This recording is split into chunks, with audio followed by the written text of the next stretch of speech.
morning po sa inyong lahat, sa mga nakikinig sa atin sa live streaming, sa inyong lahat na naririto. It's always a pleasure to come together every Sunday. Alam niyo po, pag Sunday, mula nung na-born again tayo, talagang ito na ang kasama sa buhay natin. Ang linggo ay hindi kompleto kung hindi tayo nagsasama-sama. Ito yung mahalaga, kaya nga tinatawag tayong Body of Christ, na kung saan tayo ay nagsasama-sama, nakikinig, nagpupuri, and encouraging one another. Alam nyo ba na ang pag-upo nyo lang dyan, ang pagdating nyo, ay pagpapala niya. Kasi when people look at you, they are already blessed. Amen? Tingnan nyo nga yung katabi nyo, kaliwa, kanan, harap, likod. Alam nyo, makita nyo lang mga mukha ng bawat isa. Lalo na kung nandito kayo sa lugar ko, I see all of you. And it is truly a blessing kasi bahagi kayo sa akin, ako'y bahagi ninyo. Kaya tinatawag tayong katawan ni Kristo at tayo ay bahaging lahat ng Panginoong Hesukristo. Siya'y bahagi din natin. Amen? Kaya isa pong pagpapala na when we come together, bakit yung iba akala nila coming together ay optional. Kasi po sa ating mga Christians, wala nang mortal sin, venial sin, cardinal sin, o kung ano-anong sin. Di po ba? Wala na. Meron tayong kalayaan. But, para po sa atin, ang sabi ng Bible, do not forsake the assembling together. Wag daw po nating, ano yung word na forsake sa Tagalog? Kaligtaan? Forsake ba? Kaligtaan? Parang iwaksi, di ba? Pag pinorsake mo, parang binitawan mo, bumitaw ka. So para po sa atin, it's always a glorious day pag Sunday. Para po, marami po ang nakikinig sa atin sa iba't ibang panig ng mundo. Kaya magandang umaga din po sa inyong lahat na nakikinig, nakikiisa po sa amin sa live streaming. At isa pong karangalan, ako po whenever I am tasked to present or to teach the Word of God, isa po ito sa aking karangalan because we have to share what God says in His Word. At sa panahon po natin nito, it's not an easy world. Siguro may mga puting buhok na dyan, masasabi nila, nung panahon namin, siguro when you hear your mga lola and lolo, nung panahon namin, I'm sure they are shocked at our age today. Diba? Kasi ang mga bata ngayon, gagano lang sila, hi lola, hi lolo. O, diba? Sa atin noon, kailangan magmamano, kukunin ng kamay pag hindi nagmano, di po ba? It's a different world that we live in. At kung ano sinabi ng tatay at nanay, nasusunod. Pag hindi nasunod, pag uwi natin, kakaba-kaba tayo dahil hindi tayo nakasunod. Today, it's a different world. Di ba? Pag may sinabi ko sa apo ko, pwedeng gawin mo to, lola, just wait first. Wait. Di ba? So, noong panahon na yun, can we say, Lola, wait. Anong aabot sa atin? Di ba? So, if you look today, it's really a different world. Pati ang mga attitudes natin, ang lifestyle po natin, maraming kakaibahan. But alam niyo po ba, tayo ay nasa end times. So, I'd like us to be more serious with life. Mas maging seryoso po tayo, nasa mga huling panahon na tayo. Okay? And in these end times, kung hindi po tayo nakatutok sa Word of God, we will not make it. We will be discouraged. We will lose hope. Kaya importante po ang pakikinig, pag-aaral ng salita ng Diyos because it's the Word of God. The Word of God and Jesus, they are one. So when you read your Bible, you are fellowshipping with Jesus. When you obey the Word, you are obeying Jesus. It's not a religion. But it is a lifestyle wherein we receive the Lord and the Lord lives in us. At kung nakatira ang Lord sa atin, we have fellowship with God. Okay? At kung may fellowship tayo with God, kung alam natin, ang Diyos nakatira sa akin, ako ay nasa Diyos, siya ay nasa akin, it's a tight relationship. Okay? And because it's a relationship, tayo po ay patuloy na nakikipag-ugnayan sa Kanya. Paggising natin sa umaga, good morning, Lord. Thank you for another day. Make me a blessing. Okay? Salamat, Panginoon, na naman dadaanan ko ngayon. Hindi ako mababahala kasi kasama kita. Okay? So, it's a personal relationship. Hindi po religion ito.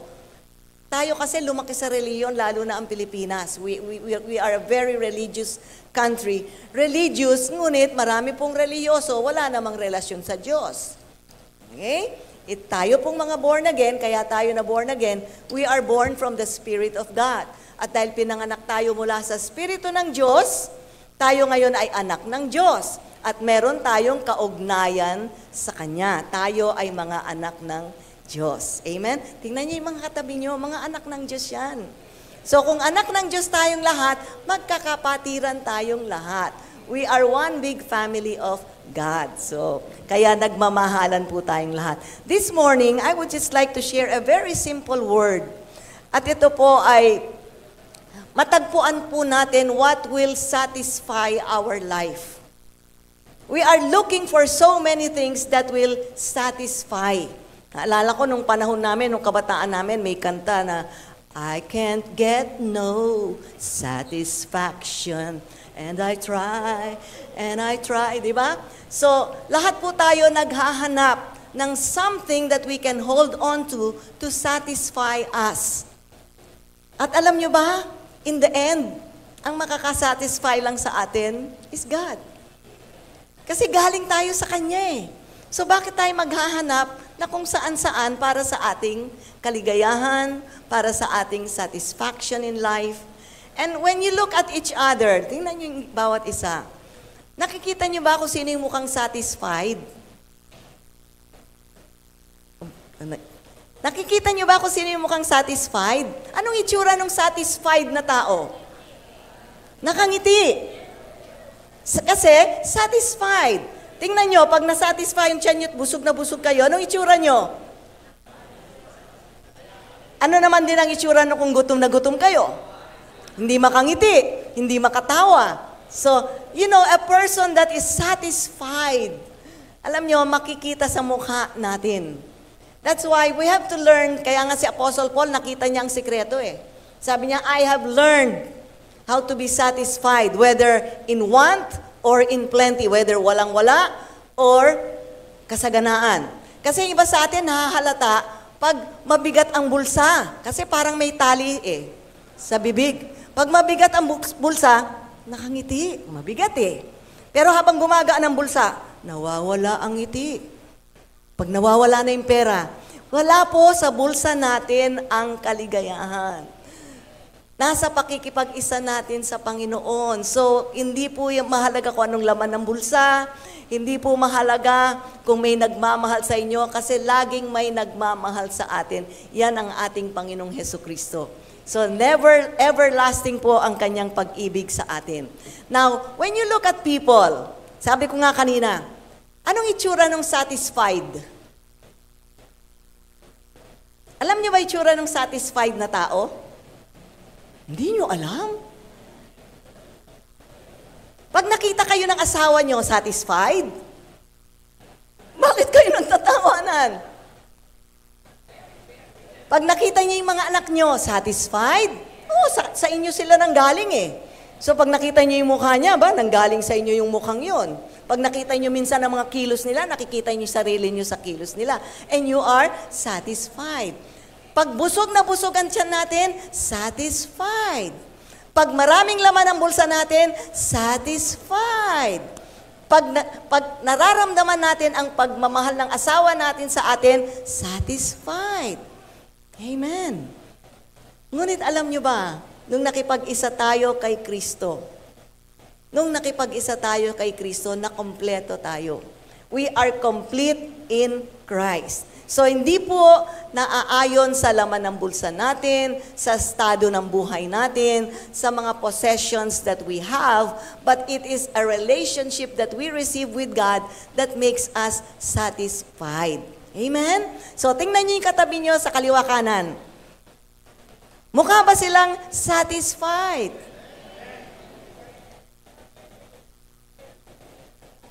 Yung mga hindi makangiti, hindi satisfied. Anong itsura nyo pag busog na busog kayo? Di ba? Minsan pagkakain nyo, wow, tapos napakasarap ng kinain natin. Anong itsura natin? Sasabihin natin, wow, that was good. Wow, wow, I'm so busog. Wow, o, di ba? So, and we are satisfied. Alam nyo, God came to give us a satisfied life. That's why Jesus came, that we would be satisfied. Sabi niya, I have come that you may have life and have it more abundantly. Alam nyo, double ng English grammar yun eh. Di ba? So, para tayo daw ay maging satisfied because of the life that is abundant that Jesus has given us. Now, let us just read some scriptures.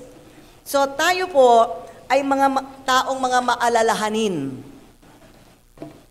Kadalasan, pag marami pa tayong pera, may pera tayo sa bangko, may pera tayo sa pitaka natin, anong itsura natin?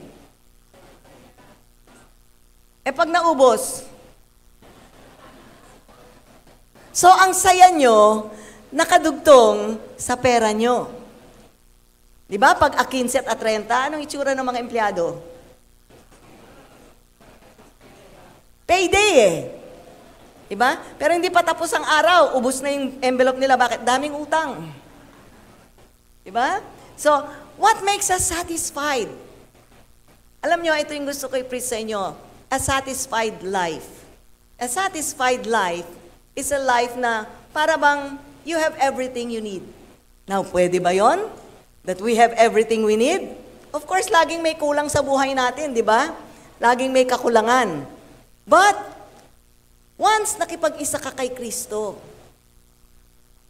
alam nyo, nung ako po'y na-born again, it was something different. Kasi religious po ako, pinalaki po ako sa religious na pamilya. Mga Kapampangan, di ba, mga relihiyoso. Kasi lalaki ko yung mga estatwa doon sa bahay ng lola ko. So, puro po, dasal, dasal, dasal, dasal sa madaling araw, dasal sa umaga, dasal sa tanghali, dasal sa gabi. So, but, will that satisfy us? No, it's a relationship that satisfies. Makita nyo yung mga may asawa. Tingnan yung mga may asawa. Mukha bang satisfied? Mukha bang satisfied? Oh, bakit di makasagot? Wow! Diba when you have a very good spouse, you are satisfied.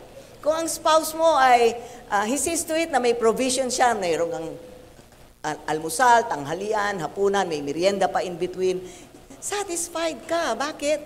Because He meets your needs. Now, tandaan natin, when we receive Jesus Christ into our hearts as our Lord, ibig sabihin siya ang ating Master, as our Savior, siya ang magliligtas sa atin sa lahat ng ating dadaanan sa buhay. Hindi lang siya provider, ngunit siya ay mag-aalaga sa atin. So when you receive the Lord Jesus Christ into your hearts, naalala niyo pa ba nung una kayong na-born again? Kasing init ba kayo kaysa nung bago kayong born again? Kasing haba ba kayong magbasa ng Biblia ngayon kaysa nung bago kayong na-born again? Diba? Bakit? Anong nangyayari through the years? Parang sa mag-asawa, pag bagong kasal, they are in the honeymoon stage. Bakit honeymoon?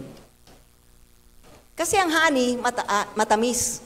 At ang moon ay para bang umabot ka sa pinakatuktok at sa tamis ng pagmamahal.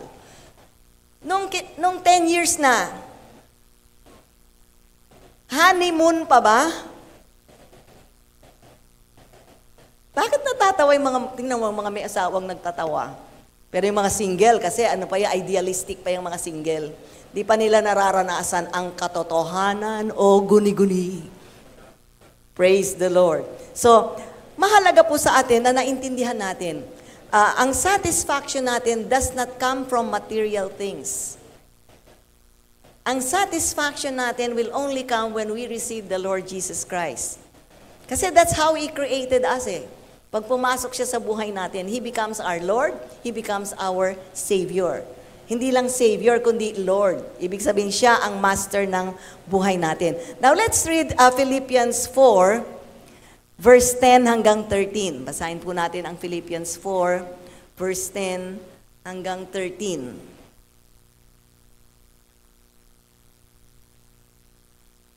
So, anong translate? NLT pala to. Okay. How grateful I am and how I praise the Lord that you are concerned about me again. I know you have always been concerned for me, but for a while, you didn't have the chance to help me. Not that I was ever in need, for I have learned. Ayan, gusto kong i-underline nyo sa Bible nyo yan. For I have learned how to get along happily whether I have much or little. I know how to live on almost nothing or with everything. I have learned the secret of living in every situation, whether it is with a full stomach or empty, with plenty or little. For I can do everything with the help of Christ who gives me the strength I need. So, I can do all things through Christ who strengthens me. So, anuman ang dinadaanan natin sa buhay, whether kayo ay in abundance, maraming laman ang bank account nyo, or whether zero na ang bank account nyo, hanggang maintaining balance na lang, at walang-wala na ang kinalalagyan natin sa panig ng pananalapi. And sometimes, we equate our lives and our joy sa bigat ng bulsa natin. Pag mabigat ang bulsa natin, parang may tali, nakangiti tayo. Mabigat pa eh. Pag gumagaan, nawawala na ang ngiti. Hindi po nakasalalay sa bigat ng bulsa natin ang ngiti natin. Kaya nga sabi, I can do all things through Christ who strengthens me. So tandaan po natin, anuman ang sitwasyon natin, Jesus came. Kaya siya ay dumating para ating maging Panginoon, to be our Lord. Ibig sabihin ng Lord, siya ang nangunguna sa buhay natin. And Savior, siya ang magliligtas sa atin sa lahat ng sitwasyon na ating dinadaanan. Kaya tandaan nyo, hindi tayo nag-iisa sa mundong ito. Amen? Parang hindi ka. Ano man ang daanan natin, hindi tayo nag-iisa. Kasi sabi niya, I will never leave you, I will never forsake you. Alam niyo yung never doon, I will never, never, never, never, an infinity po yun. I will never, never, never leave you, nor forsake you. So, iwanan man tayo ng asawa, iwanan man tayo ng mga mahal sa buhay, merong hindi mang iiwan sa atin. Amen? Kaya wag po tayong nadedesperado at tatalon kagad sa Pasig River. Mababaw na lang yata ang Pasig River ngayon, no? Puro putik na yata ang ilalim. So, but anyway, wag kayong tatalon doon, lulubog lang kayo sa putik. So, anyway, mahalaga pong maintindihan natin ang pangako ng Diyos sa atin, I will never, never, never. It's an infinity word, no? Infinite, walang katapusan.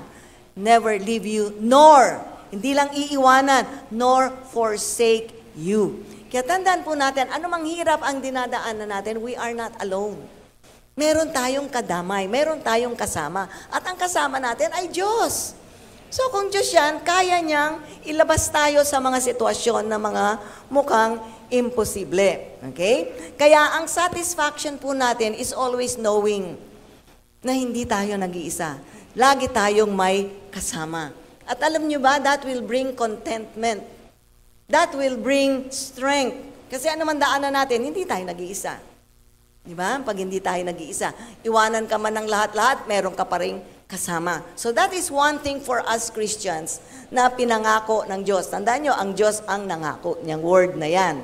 Okay? Kaya, mahalaga po sa atin, how are we satisfied in this life? Kung tanungin ko kayo, are you satisfied with your life? Ako one time sabi ko sa Lord, Lord, ako satisfied na eh. You can take me home. Sabi ko, bakit? Mas masarap ang umuwi. Minsan iyak tayo ng iyak doon sa mga namamatay. Alam nyo, mas maganda ang kalalagyan nila kaysa naiiwan dito. Tayong mga naiwan ang dapat iyakan, hindi yung namatay. Tama ba? Nag-iisip-isip sila, oh. Kaya ang mga namamatay, binibigyan natin ng congratulations. Graduate na sila from this problematic earth. Gumraduate na sila kung nakipag-isa sila kay Kristo. So dapat, ang mga funeral service natin, parang party, rejoicing, kasi graduate na sila. Akit na. Tingin nyo sa akin. Kaya nga nung nabiyuda ako, sabi niya, bakit di ka nalulungkot? Sabi ko, mas maganda kinalalagyan niya sa akin, dapat siya nga nalulungkot para sa akin. Diba? So, it's one thing when you understand the Word of God. Kung totoo, realidad ba ang Word of God sa atin? Of course, there is that emotional pain of the separation. Ngunit, pag inisip nyo ang kalalagyan nila, mas magandang kalalagyan nila kaysa sa atin. So, dapat sila nga umiiyak para sa atin. Diba? But, that's how life is. We are emotional. So, dahil ang emotions natin ang nagtitake over. So, sabi sa Philippians 4, balik tayo sa Philippians 4, magsimula tayo sa verse 10, babasahin natin ulit pababa. But I rejoiced in the Lord greatly that now at last your care for me has flourished again, though you surely did care, but you lacked opportunity. Okay, so tuloy natin hanggang verse 12. Not that I speak in regard to need, for I have learned. Yun ang gusto kong i-zero in yun dito. I have learned in whatever state I am to be content. Now, sa Tagalog, may Tagalog ba tayo niyan? Yung verse na yan. Hindi ko sinasabi ito dahil kayo'y pinaghahanapan ko ng tulong. Natutunan ko ng masiyahan, maging anuman ang aking kalagayan. Totoo ba ito sa atin? Natututunan ito. Sabi ni Apostle Paul, natutunan ko. So, hindi po automatic na born again tayo, ay automatic na mararanasan na natin yan o alam na natin gawin yan. So, sabi niya, natutunan ko ng masiyahan, maging anuman ang aking kalagayan. Totoo po ba yan sa atin? May laman ang bulsa nyo, walang laman ang bulsa nyo, pareho bang ngiti nyo? Galing-galing yung umamen. Diba? Pag marami kang pera, anong ngiti mo? Pag wala kang pera, anong ngiti mo? So, ang ngiti pala natin, nakadugtong sa bulsa. Pag mabigat ang bulsa, nahahatak. Habang gumagana ang bulsa, nawawala ang ngiti. Hindi po yan. Kaya nga, si Kristo po na natanggap natin, nandoon ang ating kaligayahan. When we learn, alam nyo kung kasama nyo si Kristo, ano mang kailangan nyo? Ibulong nyo lang. Ano mang kailangan nyo, merong hindi mang iiwan sa inyo. Iwanan man kayo ng asawa nyo, at mga anak nyo, merong hindi mang iiwan sa atin. Magkamali man tayo, hindi tayo iniiwanan. Magkulang man tayo, hindi tayo iniiwanan. Ang pag-ibig niya constant, hindi nagbabago. Tayo, ang pag-ibig natin, fluctuating eh. Pag binigyan tayong pera ng asawa natin, cute-cute ng asawa ko talaga, ang bait-bait ng asawa. Pag hindi ka binigyan ng pera, kuri-kuripot. Diba? Ang kuri-kuripot naman ng asawa ko. So, ang Panginoon na natanggap po natin, doon tayo mag-focus. Alam nyo, life today, it's very unstable. Sa panahon po natin ngayon, maski siguro napansin nyo, ang 10,000 nyo noon, masaya ka, ang dami mong mabibili sa grocery, madami ka nang mabayaran, kuryente, lahat yun. Ngayon, ang 10,000, parang 1,000 na lang. Di nyo napansin? Ako nagugulat eh. Masaya ka, uy, may 10,000 pa ako sa pitaka. Abay, wala mang 2 araw, ubos. Tapos, anong binili ko? Wala. Nagbayad-bayad ka lang ng kung ano-ano. Because our days are different today. We are living in the last days. So, maging seryoso po tayo sa ating mga buhay. Because, alam mo, ang times po natin, very uncertain, very unstable. Ano man daming milyon nyo sa bangko, isang araw gigising kayo, ang milyon na yon ay wala ng halaga. Naalala nyo nung panahon ng hapon ba yun, na kung saan kinukwento ng lola ko, bayong-bayong ang dala nilang pera. Kasi kunwari bibili ng bangus, 10,000 ang babayaran sa isang bangus, kaya ang kakapal ng pera nila noon, kasi walang halaga. Dadating din po tayo diyan. We are in the last days and times are very unstable. The only thing that we can hold on to is the Word of God.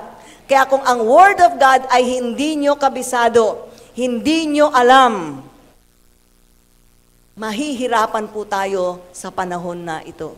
Ang Word of God lang po ang pwede nating panghawakan na stable ngayon. Because the currencies will fluctuate.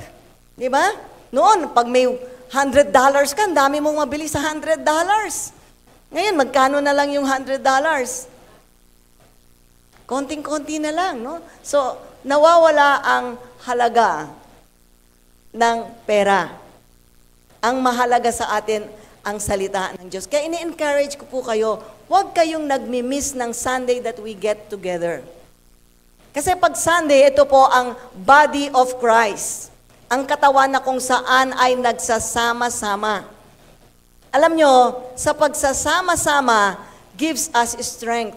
Pag nakikita natin ang isa't isa kada linggo, nagpapalakasan tayo. Ngitian ka lang ng isang kapatid, wow, may nagmamahal sa atin sa body na ito. Kabahagi tayo ng katawan na ito. Isipin nyo kung kayo ay nag-commit, bahagi ako ng Life Giver Church Worldwide. So sabi nyo kay Bishop, Bishop, dito na po ako mag-church. Ito na po ang aking church. Sabi ni Bishop, oh, God bless you. Now, alam nyo ba, pag may pinili kayong church na kung saan kayo magko-commit, bahagi na kayo ng katawan na yon. So kung bahagi ka ng, kunwari, tingnan nyo yung katawan nyo. Kunwari may isang bahagi nagsabing, iiwanan na kita. Kunwari sabi ng bibig mo, ayoko na, aalis na ako. Pag nawala ng bibig ang katawan, anong mangyayari? Hindi ka makakakain. Kasi gusto kong makita nyo ang halaga nyo sa katawan. Kung kayo'y nakibahagi dito, ang bawat bahagi may kanya-kanyang papel. If you look at your body, maraming hindi mahalagang akala nyo hindi mahalaga. Ngunit lahat po yan mahalaga. Pag kinulang kayo, anong tawag sa inyo nun? Handicap. Pag may kulang na sa katawan, handicap na. Diba? Minsan may mga tinatanggal-tanggal sa atin ng mga nagkakasakit or nagkakaroon ng mga bukol-bukol at medyo aalisin. Kahit papano, hindi ka na buo. Pero buhay ka pa rin. Pero hindi ka na buo. Tandaan nyo, every Sunday, bawat isa sa inyong nakaupo dito, hindi nyo ba napansin may permanent chair kayo sa church? Pagdating yung linggo, may nakaupo doon. Sabi niya, diba? Nakikita ko kayo, nasa permanent seats kayo eh. Bahagi kayo ng Life Giver Church Worldwide. At kapag bahagi tayo, bawat bahagi ay may function. Sabi, ay, hindi naman ako nangangaral, hindi naman ako minister, hindi naman ako nasa ministry. Bahagi kayo. So anong bahagi nyo? Manalangin para sa church. Magpalakas sa church. Diba? Tumulong sa finances ng church. Bahagi ka eh. Lahat tayo ay bahagi. So why is it important that we understand we are part of this body? Alam nyo, pag hindi po natin naunawaan kung anong bahagi natin sa katawan, pag akyat natin sa langit, sabi ni Lord, kumusta? Okay po, Lord. Nag-church po ako, Lord. O, di ba? Ikaw pa nagsabi ka agad, di ba tinatanong ni Lord? Active po ako sa church. Anong bahagi mo? Basta, nandun lang po ako. Ang bahagi ko po, taga-init ng silya.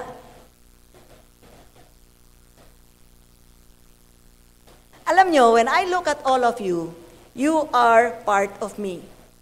I am part of you. Gusto nyo man ako o hindi.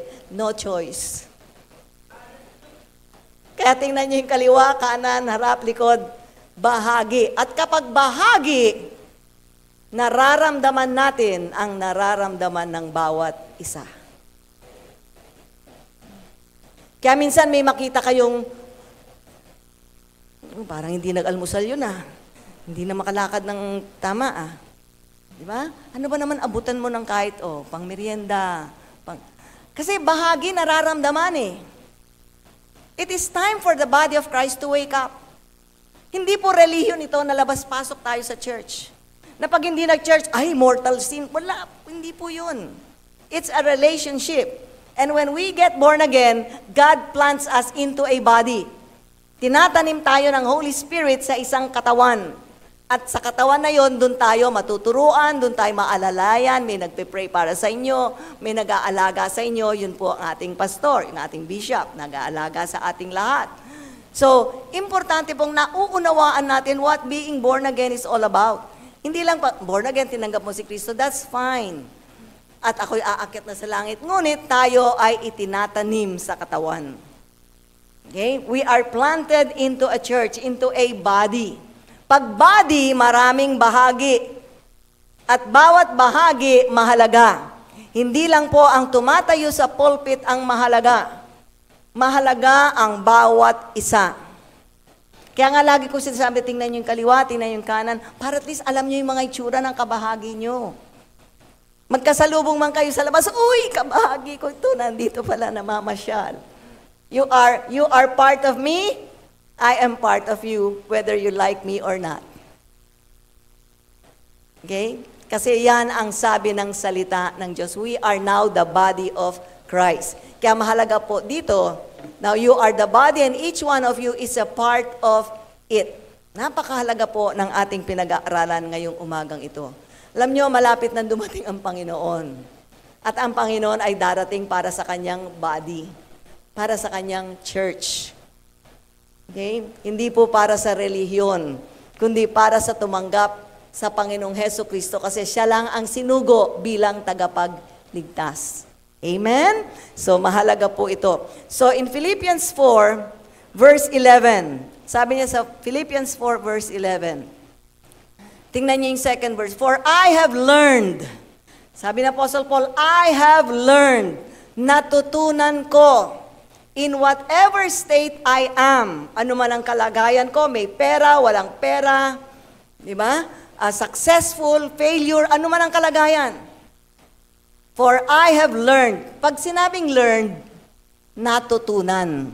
So, hindi automatic na alam natin. Ang mga situations natin sa buhay, do we learn? Hindi kayo natututo sa mga sitwasyon ng buhay? Diba? Natututo tayo sa mga sitwasyon ng buhay.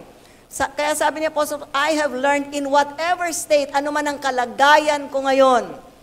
May pera, walang pera. Malusog, may konting karamdaman. Diba? Iniwanan ng asawa or masaya sa kanyang pamilya. Whatever state, ano man ang kinalalagyan nating lahat. When I look at all of you this morning, I know, iba-iba ang dinadaanan ng bawat isa. At hindi po lahat tayo ay maganda ang dinadaanan. Ngunit, sabi dito, for I have learned, sabi ni Apostle Paul, bawat sitwasyon na dinadaanan natin, meron tayong natututunan. Tama po ba? Kaya ang bawat sitwasyon, huwag kayong nagtatampo, huwag kayong nagagalit kung bakit dinaanan nyo yung sitwasyon na yon.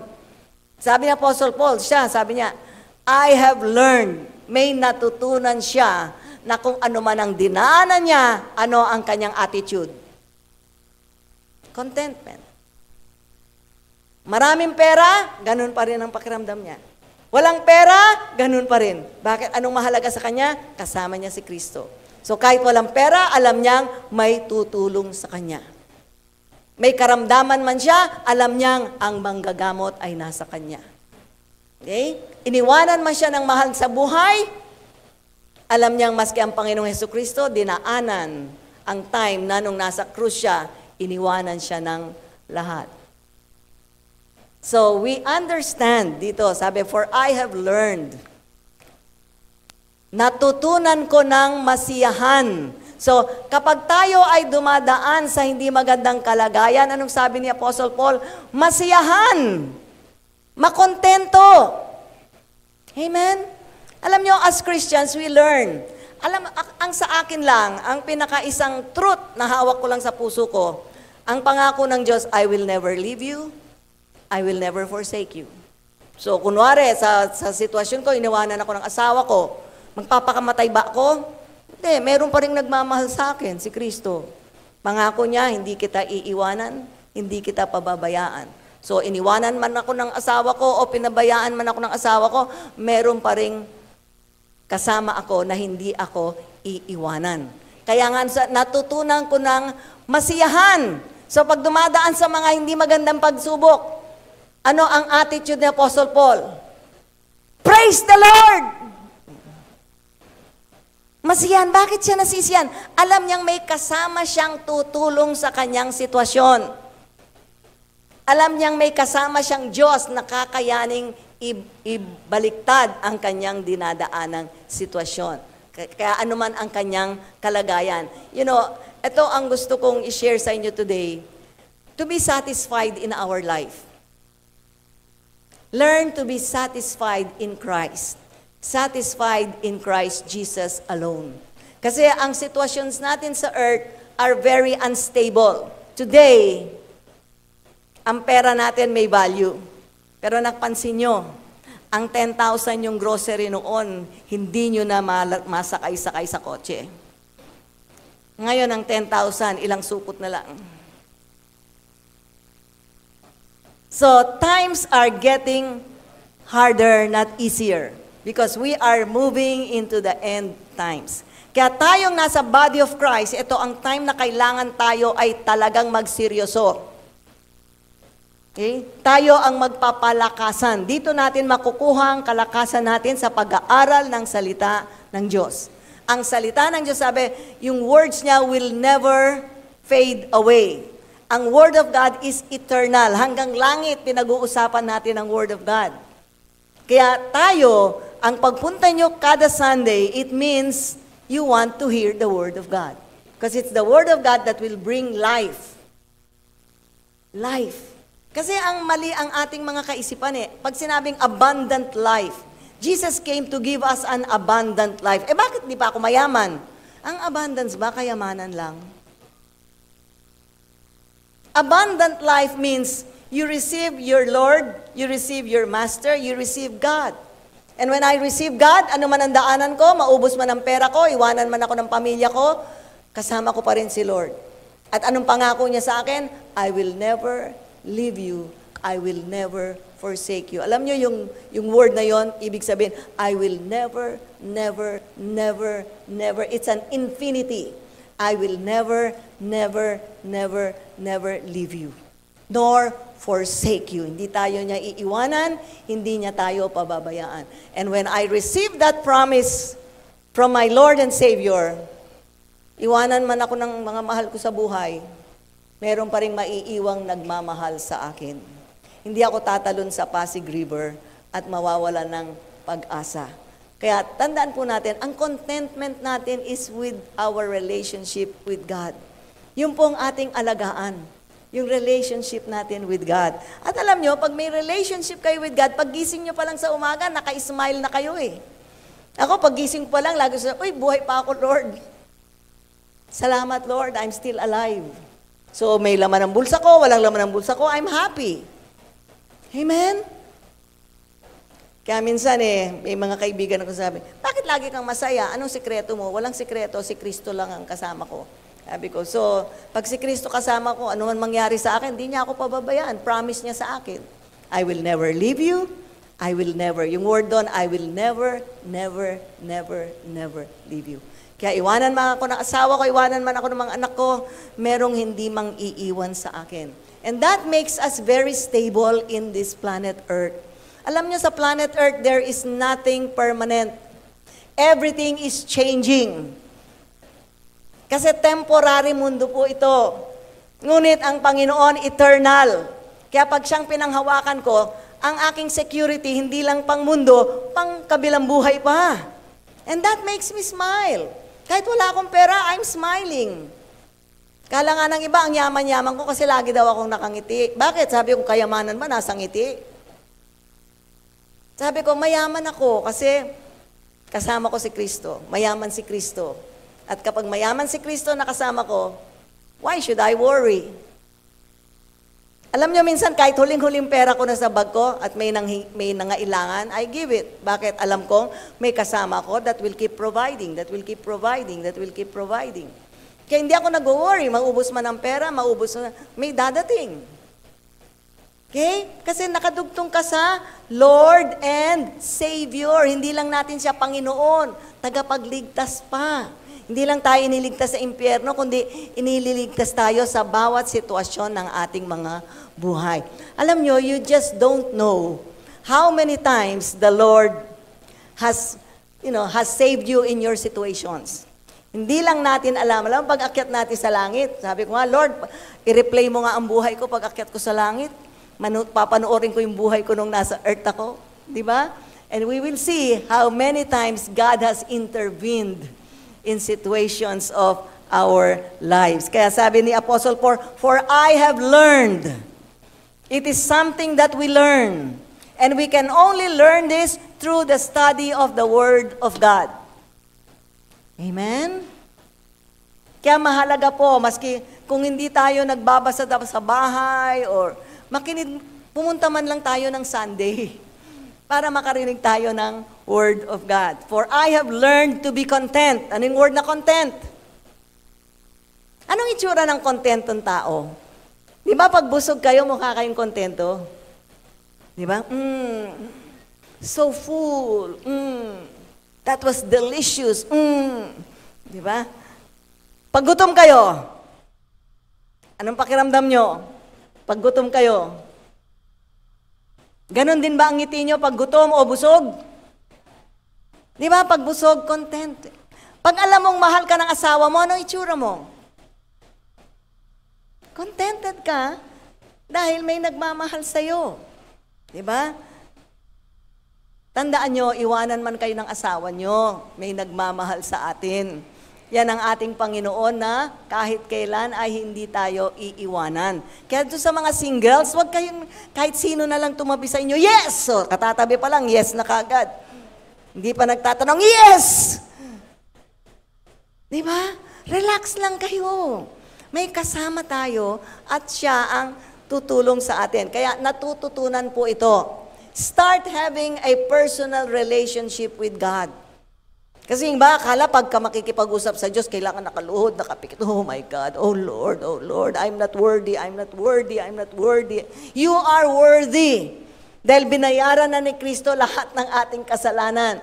When God sees us, He sees Christ in us. Dahil tinanggap na natin ang Panginoon at tagapagligtas. So when God the Father sees you, He sees Jesus in us. Kung anong pagmamahal niya kay Jesus, yan din ang pagmamahal niya sa atin. You know, that should make us always happy and contented na mahal tayo ng Diyos. So it is something that we learn. How do you learn it? By listening to the Word of God being preached to you, being taught to you every Sunday. Hindi niyo po ito matututunan sa sarili niyo. Kaya nga, in-establish ng Lord ang kanyang katawan. Kaya nga, do not forsake the assembling together. Hindi po optional ang linggo. Sabihin niyo mag-asawa, Jack and Poy nga tayo kung pupunta tayo sa church o hindi. It is part of our life. Because from this pulpit, you will hear the Word of God being preached. Kaya nga sa pulpit, hindi pwedeng puro joke-joke. May mga pastor, joke ng joke, tawanan ng tawanan. Pag-uwi ng mga tao, anong natutunan nyo? Joke.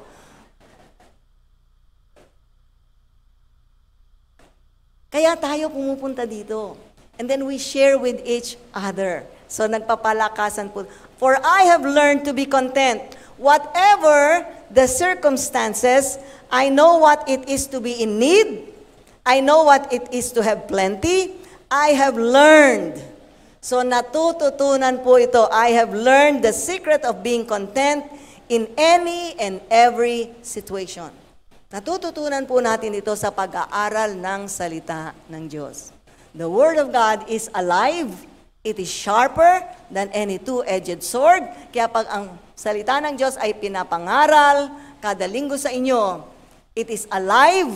Buhay po yan, tumatanim sa ating mga puso. Kaya pag may mga sitwasyon kayong kailangan, ang Holy Spirit, ipapaalala niya sa inyo yung Word of God na natutunan ninyo. Kung wala kayong natutunan, anong ipapaalala ng Holy Spirit? Kung di kayo nagbabasa ng Bible. Hello? Kaya ang pagbabasa po, hindi po yan para maging relihiyosa tayo. Kundi we will know the will of God. Yung iba kasi sabihin, pag-pray mo nga ako, malaman ko yung will of God. Sabi ko, magbasa ka lang ng Bible. Sabi ko, pagpe-pray kita pero hindi para malaman mo ang will of God nasa Bible. Pag binasa mo ang Bible, alam mo ang will of God. Amen?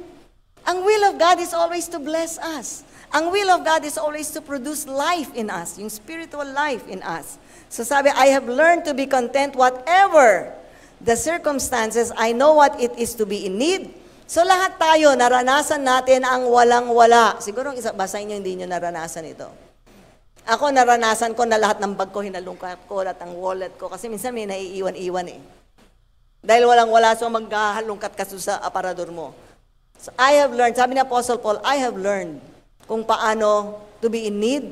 I have learned na maraming-marami din. I have learned to be in abundance. Kaya in every situation that we are in, huwag kayong nalulungkot. It's only a learning process. Ako minsan, pag salat na salat, sabi ko, Lord, bakit naman ako dumaan dito sa sadsad talaga? And of course, I look at myself. I look what I do. What do I do with my money? Do I plant my seeds? Para pag kailangan ko ng harvest, meron akong harvest. Eh wala naman akong tinanim, tapos naghahanap ako ng ani. Hello? Marami po sa atin, akala nila automatic, no. Laging ang principle ng Word of God ang nagwo-work sa buhay nating mga Kristiyano. Hindi pwede tayong nanghuhula. Kaya iba, magbibigay kaya ako o hindi? Magbibigay ako. Bakit? Kailangan ba ng Diyos ang pera nyo? Prinsipyo niya yan. Pag may tinanim kayong binhi, meron kayong aanihin. Yung iba naghihingi ng ani, walang tinanim. May sira sa ulo. May dala-dala kang mga sako. O aani na ako ng palay. May tinanim ka? Wala. Sira ulo ka pala eh. Marami. Bless me, Lord. Bless me, Lord. We are already blessed because we are in Christ. And because we are in Christ, lahat ng aking itatanim, pagpapalain ng Diyos ang lahat ng binhi ko. Because I speak over my seed. When I put in the offering, sinasabi ko sa aking binhi, increase. O kayo ba, pag hirap na, kailangan pa magbigay. Sa akin, pag tininan ko pitaka ko, yun ang huling pera ko. Sabi ko, wala na ito, panghuli na to. Binhi ito. Tanim ko na. Ilang taon na po akong born again. Na-born again po ako 1970. Tanda ko na, matanda na talaga ako. So, 1970. And hanggang ngayon buhay ako, hindi ako nagutom.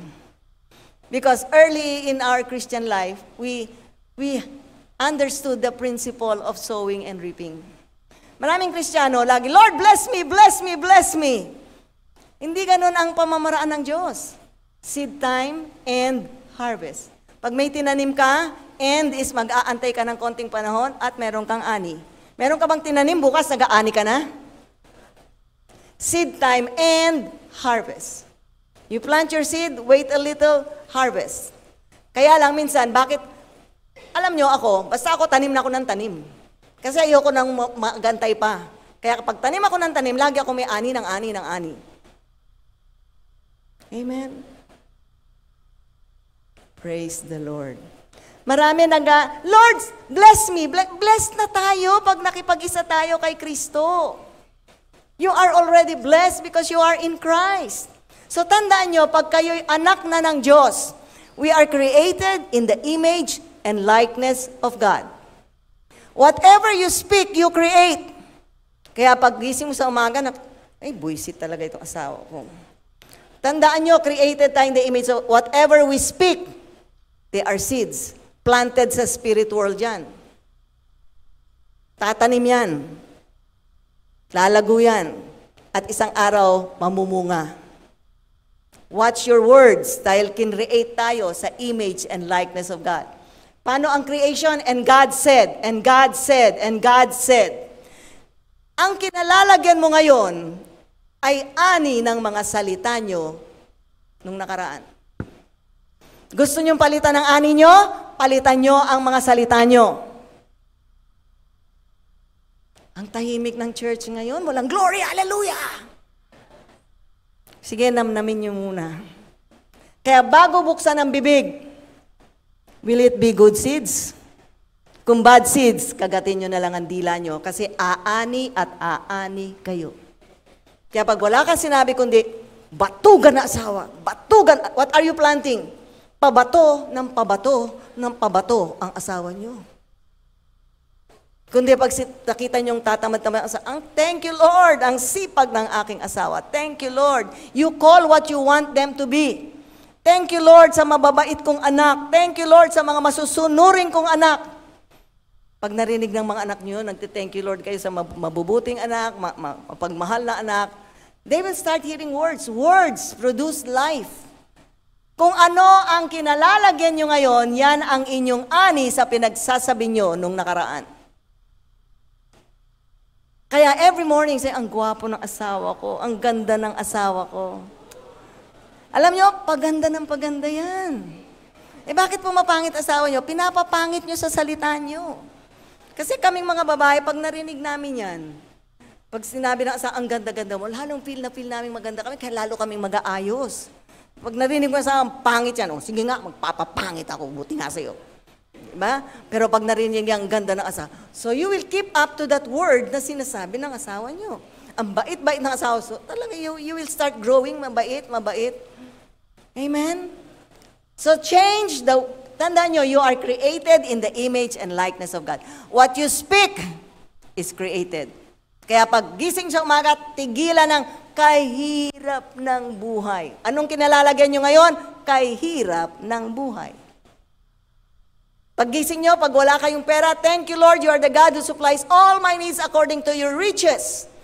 In glory, in Christ Jesus. Not according to my salary, not according to my bank account. And because you are created in the image of God, you will start to create what you are speaking. So mag-iingat pagbuka ng bibig. Kaya kung hindi kayo nagbabasa ng Bible, hindi nyo alam ang dapat nyong sasabihin sa mga sitwasyon nyo. Pag may mga problema kayo, huwag sabihin ang problema. Lalong hindi kayo iiwanan yan. Lalaki ng lalaki kasi araw-araw, pag sinabi ng anak mo, Mama, walang pera! Araw-araw, anong naririnig nyo? Walang pera! Ilang beses nyo naririnig ang walang pera sa isang araw? So ano kayo ngayon? Walang pera. May natututunan po ba? Hindi po malalim ang aking mensahe, napakababaw.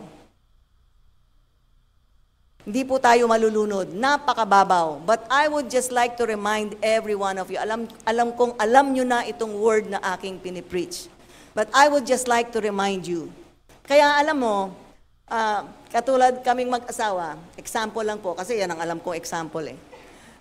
Nung una, napakabagal ng aking asawa. Kasi ano yan eh, maski pag nagsalita, sasabi niya, Sitas, alam mo ba na ito ang gagawin natin?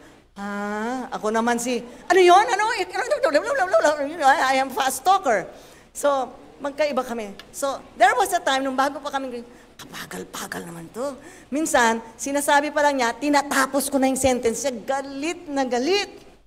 Siyempre, parang binastos ko. Kasi alam ko na naman ang takbo ng utak eh, kung mag-asawa na kayong matagal. So, pag, alam mo ba, ako magtatapos, hindi yan kikibo. Hindi na yan magsasalita. Tapos sabi ko, bakit ka naman nagtampo? Masyado ka naman matampuhin. Tapos sabi niya, alam mo, binastos mo ako. Okay? So, there are times na kung ano kasi tayo, minsan impatient. But remember, everything that comes out of your mouth, saan nanggagaling? Out of the abundance of the heart, the mouth will speak.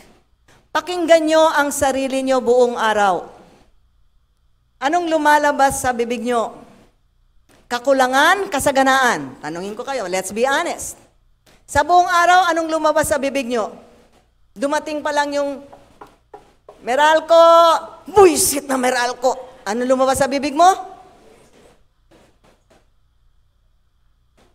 Remember, what you speak is created in the spirit world. Words, they are spirit. Your words, they are spirit. And they are life-giving. Pag pumasok na yung words, binigkas nyo yung words, kunwari, buisit na buhay. Oh, very common tong naririnig ko. Buisit na buhay. Ang hirap-hirap ng buhay. Buisit na buhay. So, every day, they say, buisit na buhay. So, anong buhay nila ngayon? Buisit. Kasi kini-create natin, sinasabi natin. So sabihin mo, magsisinungaling naman ako kung sasabihin ko marami akong pera, wala naman akong pera. No, it's not. Because you are putting faith that God will supply all my needs. Lord, lahat ng bills ko fully paid. Lahat ng kailangan ko may pera. Lahat ng kailangan ko para mabuhay, Lord, you will supply. So kaya, pag wala kang pera at may naniningil, sabihin mo, pasensya na po, parating na po ang pera ko. Pasensya na po, ako na pong pupunta sa Meralco. Di ba? Pasensya na po. So pag pinutol na, wala pa Lord. Nag-brown out na. Magkandila ka muna. Thank you Lord, my God shall supply all my needs. Patuloy lang. Patuloy lang. Patuloy lang. Speak the word of God over your situation. May sakit ang katawan nyo. Anong sabi ng Lord? I am the healer. Lord, by your stripes, I was healed. Kaya tinanggap mo ang mga latay na yon para makapagpanampalataya kami ng kagalingan sa aming physical na bodies. Don't speak your problem, speak the answer. At lagi niyo sabihin sa mga anak niyong mababait, ang bait talaga ng anak ko. Kunwari sabihin, eto na po yung mga grades ko, wow, ang talino talaga ng anak ko kahit namumulaklak ang kanyang card. Diba? Kahit puro pula ang nakita nyo, wow, Technicolor ang card ng anak ko. Ang galing-galing talaga ng anak ko. Start speaking that. Kasi pag narinig ng anak mong, bobo, kung puro bobo, anong mangyayari sa anak nyo? Pabobo yan. Kasi yun din ang ikikilos niya. Bobo. Hey, kaya tandaan nyo, bago bumuka ang bibig na ito, tayo ay born again. We speak the words, they are life-giving. Kaya magbibigay tayo ng mga salita na life-giving. For I have learned to be content in whatever circumstances. I know what it is to be in need. Alam nating lahat. Sino dito ang hindi dumaan sa hirap? Magpapalehans kami sa inyo. Pipila kami mamaya sa iyo, magpapalehans kami. Sino dito ang hindi dumaan sa hirap? Sino dito ang hindi dumaan sa failure? Lahat po tayo, kasama yan sa buhay natin sa lupa. Ang buhay natin sa lupa, it's not a perfect life. That's why we need a Savior. We need God in this life. Hindi natin kakayanan on our own. Kaya ang pinakamahalaga po sa atin, alamin nyo kung ano ang Word of God. Araw-araw magbasa kayo paggising nyo kahit isang chapter lang. Hindi naman kailangan basahin yung napakadaming chapter. Kaya isang chapter lang araw-araw, isang chapter, makita nyo, maya-maya may natututunan kayo. Maya-maya may nabibigkas na kayong Word of God na kahit di nyo na sinisilip. Amen? Because that is our life. Buhay natin ay ang salita ng Diyos. Ano man ang sitwasyon natin, we can speak life. Speak life over your wallets. Speak life over your salary. Pag natanggap nyo yung pay envelope nyo, thank you Lord. Kaka-increase ito. I speak increase, increase, increase. Ano kadalasan ang ini-speak natin? Anong lagi natin ini-speak? Kakulangan, kahirapan, sakit, pagkabalisa. Alam nyo, when we speak all of these things, it means we don't believe God. It means we do not really believe God. Religious lang tayo. Born again lang tayo, pero hindi totoo tayong naniniwala na kapag sinabi ng Diyos, mangyayari yan. So start looking at your situations. Tanungin ko kayo, are you content with your life today? Amen. Ako nga, hindi pa content eh. Marami pa akong gustong mangyari, gusto kong makita eh. Di ba? Alam nyo, gumawa kayo ng projects wherein you apply the Word of God. And you will experience. Kasi tayo, ano pa rin ang mundo pa rin ang nagpapaira sa atin. Kaya nga sabi nung na-born again tayo, we are in this world, but we are not of this world. Andito tayo sa mundong ito, pero hindi tayo taga-mundo. Alien tayo kasi may spiritual life tayo in Christ. Okay. At ang spiritual life natin in Christ ay hindi naaayon sa takbo ng mundong ito. Sinong nagpapatakbo sa mundong ito ngayon? Under the system of the devil. Kaya nga sabi ni Jesus, I have come to give you life and life more abundantly. O sino ngayon ang nandun na sa life abundantly? More abundantly. Marami pa tayong gustong makita, but alam nyo, when you have received Christ, you have everything. Alam nyo kung bakit? Kung nasa inyo si Kristo, ibulong nyo lang, Lord, kasama kita. Lord, nakikita nyo yung sitwasyon ko. Salamat, Lord, ikaw ang gagawa ng paraan. Ako'y nananampalataya. Amen. Ganun lang ang mga panalangin, personal. Hindi na kailangan na, for thou art in the heavens, hallelujah, hallelujah, puro hallelujah. Wala naman nasabi sa Lord. Hello. Okay lang mag-hallelujah tayo. It means we are worshiping God. But, you have to speak what your problem is. Lord, ito ang problema ko, but your word says, ito. Kaya ang word of God, ang lagi kong binibigkas mula sa paggising ko sa umaga. Kunwari, anong kailangan ng tao ngayon? Huwag na kayo mahiya, pera. Okay? Ngayon, may tinanim pa kayong binhi ng pera? Kung may tinanim kayo, may aanihin kayo. Sabi nyo, nagtatanim naman po ako Tinanim nyo barya, anong aanihin mo sa barya?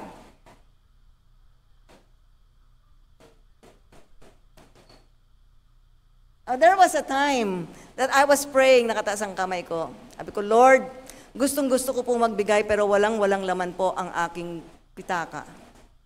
Sabi ng Lord, tingnan mo yung kamay mo. Naku, may bagong bili akong bracelet. Nagtatrabaho pa ako noon Sa mga opisina, hulugan niya mga yan.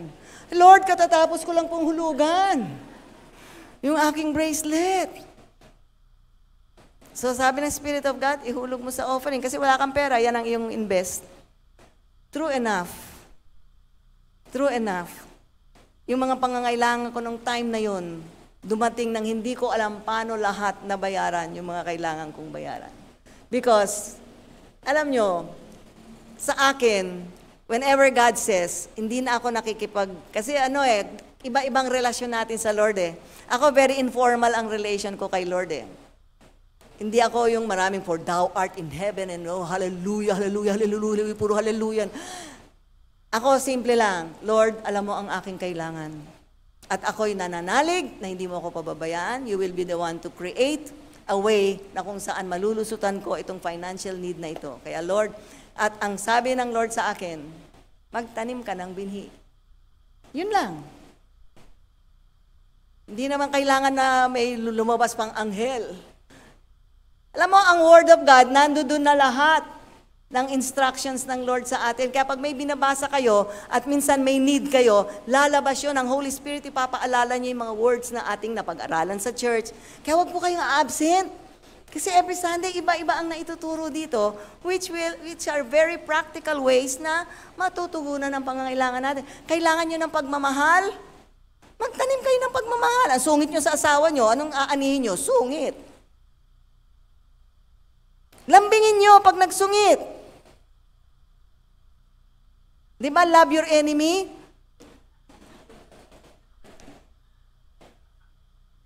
Tandaan nyo kung ano yung kailangan nyo, magtanim ng binhi. Kaya kahit anong binhi, and the Lord will always remind us, the Holy Spirit will always remind us. Para tayo maligtas ang sanlibutan, anong tinanim ng Diyos Ama? Si Jesus. Nadali ba ang kanyang binhing itinanim? Only begotten Son niya yon na nakita niyang bumaba, nagkatawang tao, nabuhay ng 30 plus years dito sa mundo at ipinako sa krus. At nung nabayaran na niya lahat ang dapat bayaran, binuhay siyang muli. So, Ang God the Father was the first one who planted seeds for us. So, kapag alam natin na may Diyos tayong kasama, na hindi tayo pababayaan, we feel contented. Kontento ba ang mga mukha? Tingnan niyo yung katabi niyo, mukha bang kontento? Anong itsura ng mga contented? Nakangiti.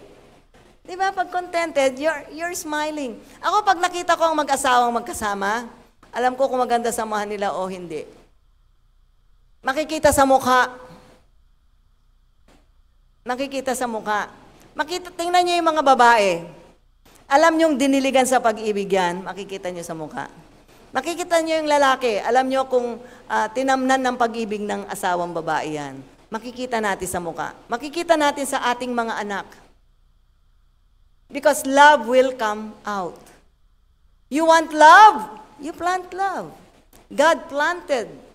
Siya ang unang nagtanim. At anong tinanim niya? Ang kanyang anak. So that we could receive the abundant life. Kaya nung tinanggap natin si Kristo, itinanim niya sa atin. Si Kristo. At when we are in Christ, anong sabi? We receive the abundant life. Bakit kapus-kapus pa rin ako? Anak tayo ng Diyos nung tumanggap tayo, na born again tayo. At ang buhay natin will be according to the Word of God. Kaya kung di kayo nagbabasa ng Bible, hindi nyo malalaman ang kalooban ng Diyos. Every morning, just kahit 1 chapter lang, bago kayo bumangon. Ako, hindi mo na ako bumabangon kasi pag bumangon na ako, wala na. Dami nang gagawin. Bago ako aalis sa kama, andyan lang yung Bible. At least maka 1 chapter man lang ako.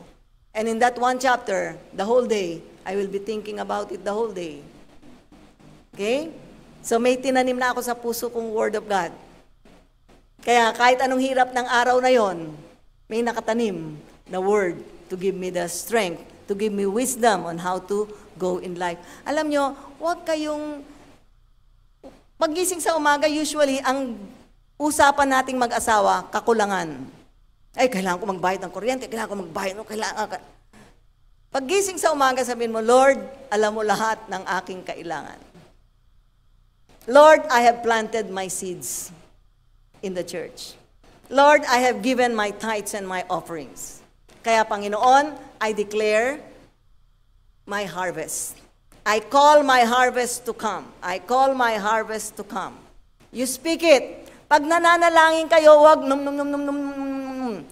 Ang words, they enter the atmosphere. Ang Word of God, they are creative. Kaya nga, and God said, let there be light, and there was light. And God said, let there be. Oh. We are created in the image of God. Whatever you speak is created in the spirit world. Created hanggang sa papasok sa physical na makikita nyo na ang epekto, ang manifestation. So your life today is what you have been speaking. Gusto mo ba ang buhay mo ngayon? Let's be honest. Marami kang gustong mabago? Baguhin mo ang inyong isipan, baguhin nyo. Kasi alam nyo kung anong pinupuno nyo sa isipan nyo, yun ang mga words na lalabas. That's why, sabi ko nga, paggising sa umaga, magbasa kagad Word of God. Kasi ang Word of God, it is life-giving. Nagbibigay buhay. Kahit anong sitwasyon mo, it's life-giving. Kaya ako, binabasa ko yun na naririnig ko. I read my kung ilang chapters a day or 1 chapter a day, I read it na naririnig ko. Hindi ko na kailangan isigaw. Basta naririnig ko. Bakit? Faith comes by hearing. And by hearing. And by hearing by the Word of God. Bakit wala kayong pananampalataya? Bakit minsan kulang tayo ng pananampalataya? Hindi natin naririnig ang sarili nating nagsasalita. Alam nyo kung anong laman ng puso nyo ngayon? Kung anong naririnig nyong sinasabi nyo. Anong lagi nyong naririnig? Pag sinabi ng ano, tay, pera, walang pera. Sinabi ng asawa mo, pamalengke, honey. Titingnan mo. Bakit? Namumulot ba ako ng pera? O mga ganun pa yung mga salita. Sabihin nyo lang kung wala. Halika, mag-agree tayo, honey. Halika, hawak kamay. Lord, marami pong salamat. Ang pangako nyo, if 2 or 3 come together in agreement, it shall be done for them. Lord, nag-agree po kaming mag-asawa. Thank you, Lord. dadagsa na po, nakapagtanim na po kami, tinatawag po namin ang ani namin na dumating na. We call forth our harvest. Salamat, Lord. Ito po ang pangangailangan namin ngayong araw na ito. Ang Meralco po namin deadline, ang mga tuition ng mga bata, Lord, aming kailangan pang grocery. Lord, marami pong salamat. Narinig nyo na kami and we come in agreement. There is power in agreement. Kaya sa mag-asawa, maghawak kamay kayo. Lord, salamat po. Kung pinapanalangin anak nyo, hawak kamay kayo. Lord, salamat po sa aming napakabait na anak. Napakabait po, Lord. Bait po, Lord. What are you speaking? Mabait na anak. Don't speak your problem, speak the answer. Because your words will enter the spirit realm. Makikreate. Words create. Ang kinalalagyan nyo ngayon, kayong nag-create niyan. Sasabihin, ang demonyo kasi, buisit na demonyo. Walang automatic sa mundong ito. Lahat, kasi created tayo in the image of God. Lahat ng lumalabas sa bibig nyo, it starts to create in the spirit realm. Hanggang sa magmamanifest na yan sa physical, makikita nyo na ang epekto. So what you see today is the product of the words you have been planting in the spirit realm. And then your words are spirit. Our words, created tayo in the image of God eh. Kaya what we speak is created. I-create niyo yung asawa niyo. Guwapo talaga ng asawa ko. Sabihin mo naman, ang bait-bait talaga ng asawa ko. Ang faithful ng asawa ko. Lord, salamat, napakatapat ng asawa ko. Hindi siya tumitingin sa ibang chicks. Di ba? So start speaking. You are in situations today. Alam ko marami sa inyo nasa mga hindi magagandang sitwasyon. Alam ko ang marami sa inyo parang minsan nagtatampo na kay Lord. Katagal-tagal na Lord. Katagal-tagal na Lord nitong aking pinapanalangin. But it's because you don't read the Word of God. Di nyo nababasa kung paano. Anong tinatanim nyo? Puro kung ano ang nakikita nyo, kung anong nararamdaman nyo, sakit-sakit, naku, baka cancer na ito. Naku, may bukol, baka cancer. O, anong kini-speak mo? Anong ini-speak mo?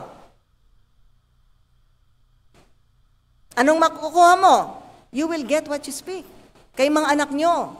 Kaya ako, sabi ko noon, nang naintindihan namin ang Word of God, ang bait-bait ng anak ko kahit nakusak sa totoo. But you start speaking what you want to see. Pag nakita mong walang laman ng pitaka mo, be filled in the name of Jesus. Lord, marami pong salamat, pangako nyo. My God shall supply all my needs according to your riches in glory by Christ Jesus. Salamat, Lord. Natanggap ko na. Kahit wala pa, bakit? In the spirit world, natanim nyo na. So, dadating na ang ani ninyo. Wala kayong tinatanim, tas gusto nyong umani. Nagtanim ba kayo ng pera? O, tas gusto nyong umani ng pera. Tama ba yun? Magtanim kayo ng pag-ibig, aani kayong pag-ibig. Kaya kahit nakakaasar yung asawa nyo, mahalin nyo lang. Magtanim lang kayo ng pagmamahal. Kahit sa umpisa pa lang, I love you, dear. Huwag nyo sasabihin, gigil. I love you. Nakakadiri. Diba? Parang hindi niya natuloy masabi-sabi. But, look at your situations today. Ano ba ang sitwasyon na inis na kayo at ayaw kayong iwanan? Every family has their situations. Every person has their situations. Anong sitwasyon ang gusto nyong iwanan na kayo? Paulit-ulit.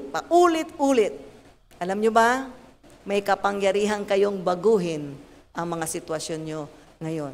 Kung pera ang kailangan nyo, anong kailangan nyong itanim?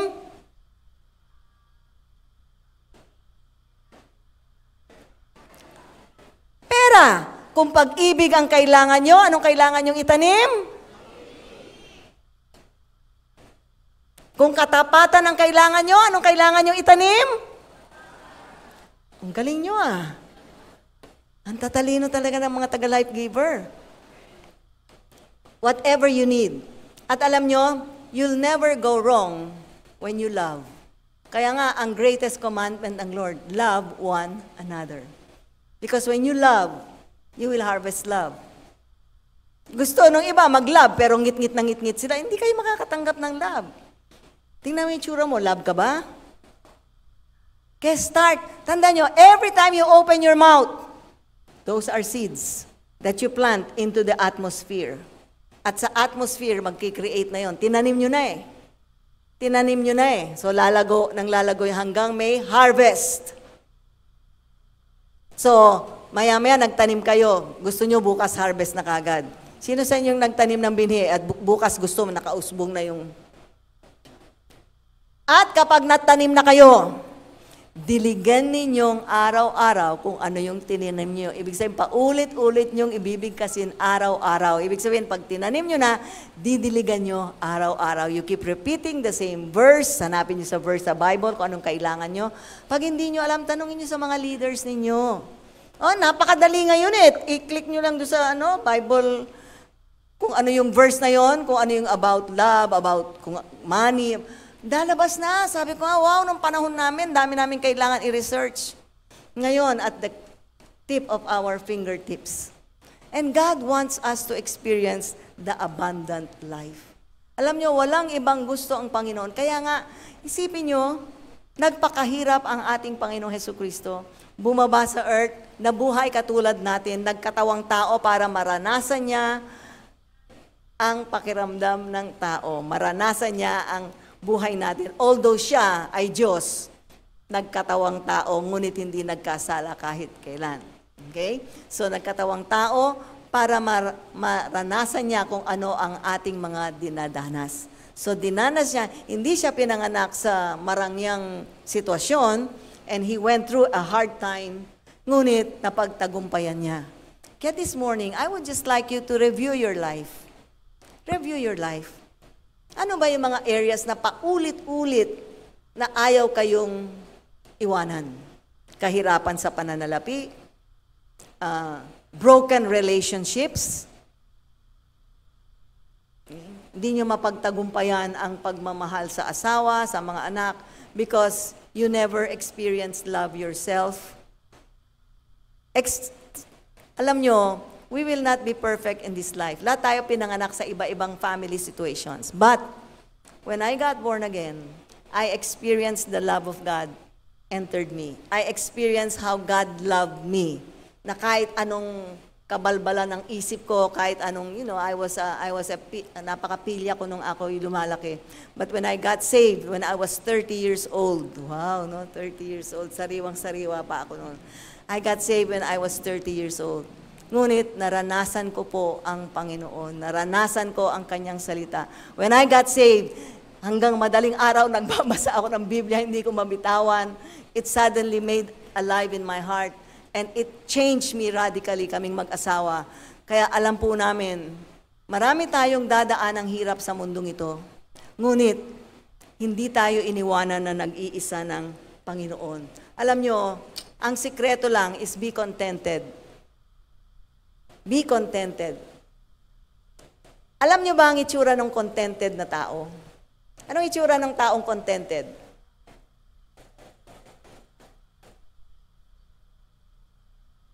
Kontento. Pag busog na busog kayo, busog. Di ba? I'll ask you today, are you content in your situation today? Kontento ka ba? Let's be very honest.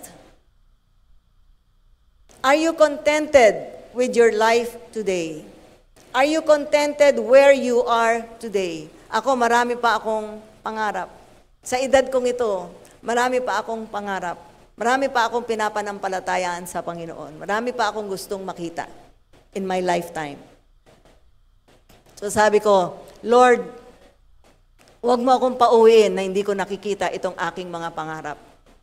Ganyan ako sa Lord makipag-usap. Gusto kong makita lahat ng pangarap at pinangako mo sa akin sa buhay ko bago ko isara ang aking ipikit ang mata ko sa mundong ito. You know, it's exciting. Kung ano man hirap ang dinadaanan nyo ngayon, start talking to the Lord. Alam nyo, ang Lord hindi po kailangan religious, oh Lord, thou art, thou art. Hindi kailangan yun. Speak to the Lord from your heart. Ako laging, Lord, nahihirapan na ako sa sitwasyong ito. Lord, sawang-sawa na ako sa paikot-ikot na sitwasyon na ito. Kaya I will take authority, Lord. I will say to the devil, devil, you stop messing with my life. I rebuke you in the name of Jesus. Tigilan mo na ang paghawak mo sa anak kong ito.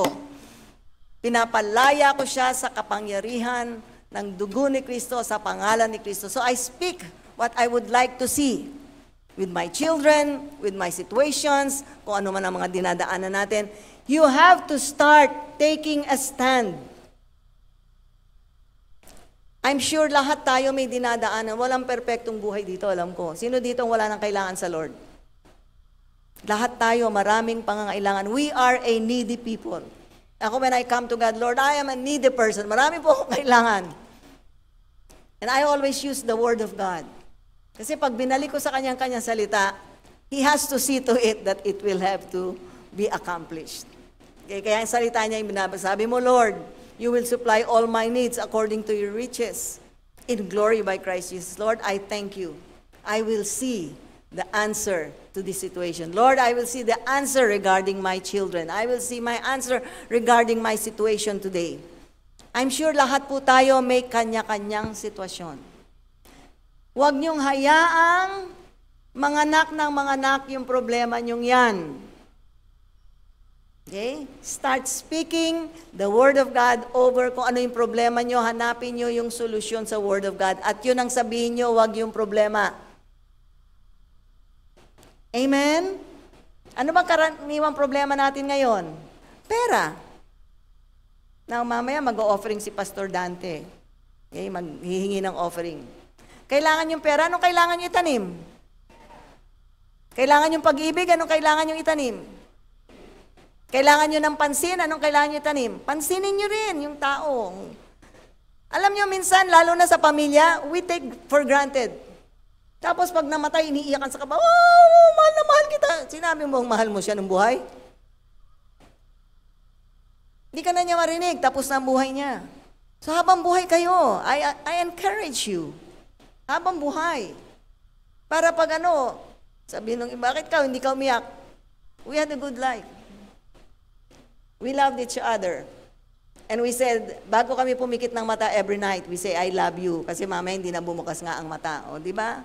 At least kahit na umuwi na siya, o nasabihan mong panghuling narinig niya, I love you. Yung iba parang, hindi ko maintindihan. Nung nanliligaw, masigasig. Nung ang asawa na. Alam nyo, love gets sweeter as you grow older. O, di ba? Yung mga older couples, pag nakita ko, they're already stable. Bakit stable? Nakapagtanim na sila ng pag-ibig sa isa't isa. Nakikita nyo ba yung mga mukha ng mga contented sa pag-ibig? Di ba? Nakikita sa mukha. Yung iba nga, mag-asawa nung mag-girlfriend mo, siksikan sa upuan.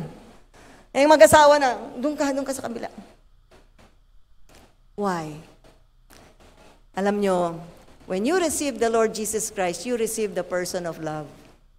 And when we receive the person of love, natanim niya sa atin ang kanyang pag-ibig. Ang pag-ibig na natanggap natin, ang pwede din lang nating ibigay. Natanggap nyo na, sabi mo sa katabi nyo, natanggap nyo na ang pag-ibig ni Kristo. And if we receive the love of Christ, yung love of Christ na yon ang palagi nating itanim. At alam nyo, habang tinatanim nyo ang pag-ibig, umaani ka rin ng maraming pag-ibig. Kasi tinanim mo. It's a principle. Ano mang itanim mo, aani ka. Yung iba nag-aantay ng ani, may tinanim ka? Sira ulo ka pala Wala ka namang tinanim, tapos gusto mong mang-ani. See, the Word of God is very simple. You don't need to be a genius. Hindi kailangan napakataas ang IQ mo para maunawaan mo. Kung anong tinatanggap mo ngayon, yan ang tinanim mo. Minsan, pag magnobyo, hindi matigit sa kauusap, nakadikit sa restaurant. Kaya alam ko kami ni Pastor Cesar yun ang aming laging hobby. Pag kumakain kami sa labas, yun, mag-asawa yun? Mag-asawa yun. Yun, ano yun? Hindi, magkabit lang yun. Yun, makikita nyo na because how they treat each other. So it's time for the body of Christ to wake up. Sabihin mo katabi mo, gumising! Alam nyo, it's so wonderful to be contented with the love of God. Ako, I'm contented with the love of God. So kahit nabiyud ako, I'm still very much in love with the Lord Jesus Christ. And I know I am loved, kaya hindi ako nai-insecure because I am loved. Amen? Sabihin mo sarili mo, I am loved. Ang unang nagtanim niyan ay ang Panginoong Hesukristo sa ating lahat na tumanggap sa Kanya. Kaya tayong tumanggap sa Panginoong Hesukristo, tayo ay puspos ng pag-ibig ng Diyos. At kung puspos tayo sa pag-ibig ng Diyos, anong lalabas sa atin? Pag-ibig ng Diyos. Hindi lang yung sarili nating pag-ibig. Sarili nating pag-ibig, limited lang po yan. Pag-ibig ng Diyos, unlimited po yan. And when you are filled with the love of God, you can easily give it. Bakit hirap na hirap tayong ibigay? Hindi tayo puspos ng pag-ibig ng Diyos. So I would just like all of us today, it's a very simple message. Makontento tayo sa pag-ibig na natanggap natin. Alam nyo, it's the perfect love na binigay sa atin ng Panginoong Hesukristo. At yun ang natanggap nating pag-ibig niya. At yun din lang ang pwede nating ipamigay. At ano ang pag-ibig ng Diyos?